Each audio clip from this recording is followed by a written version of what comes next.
Столица Татарской автономной республики Казань расположена на левом берегу Волги, там, где река поворачивает на юг.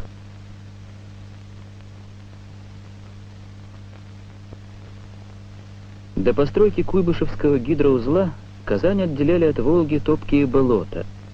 Ныне порт в самом городе.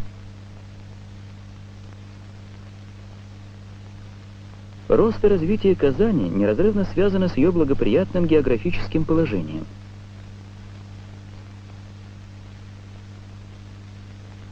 В XVI веке на высоком холме у реки Казанки был построен Кремль.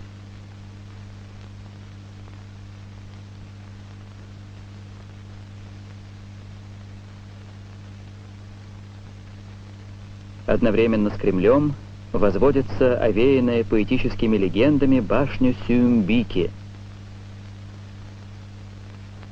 В наши дни на Кремлевской площади установлен памятник Мусе Джалилю, поэту и национальному герою Татарии. Еще в дореволюционное время Казань становится крупным культурным центром России. В 1804 году открывается Казанский университет. Начало его расцвета связано с именем выдающегося математика Лобачевского. Мировую известность снискали университету научные открытия химиков Казанской школы.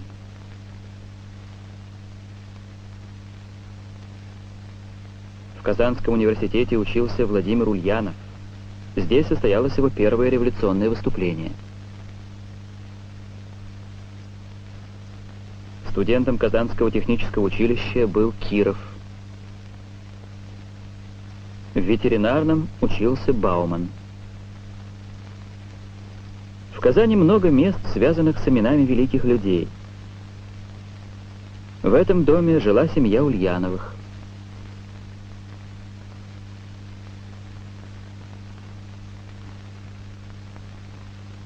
В пекарне Деренкова начинал свои университеты Максим Горький.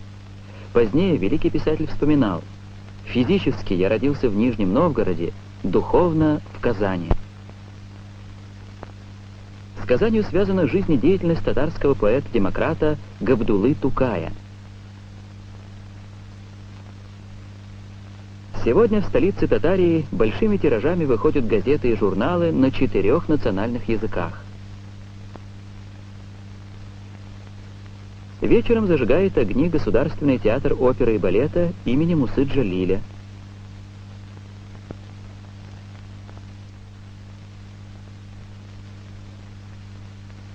Спектакли на татарском языке идут в театре имени Камала. Современная Казань — крупный промышленный центр Поволжья.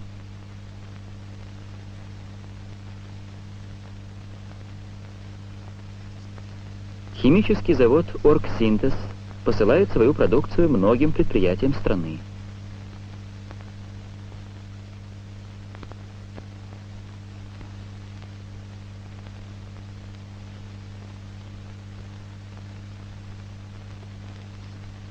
Киностудии работают на казанской кинопленке.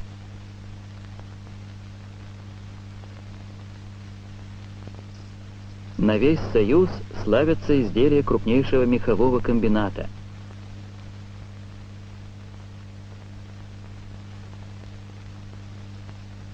Тяжелые компрессоры, пишущие машинки,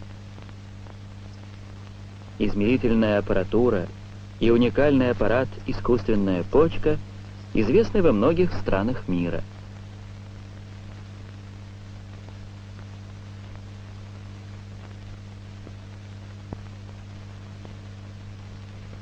Трудится и строит, растет и хорошеет Казань.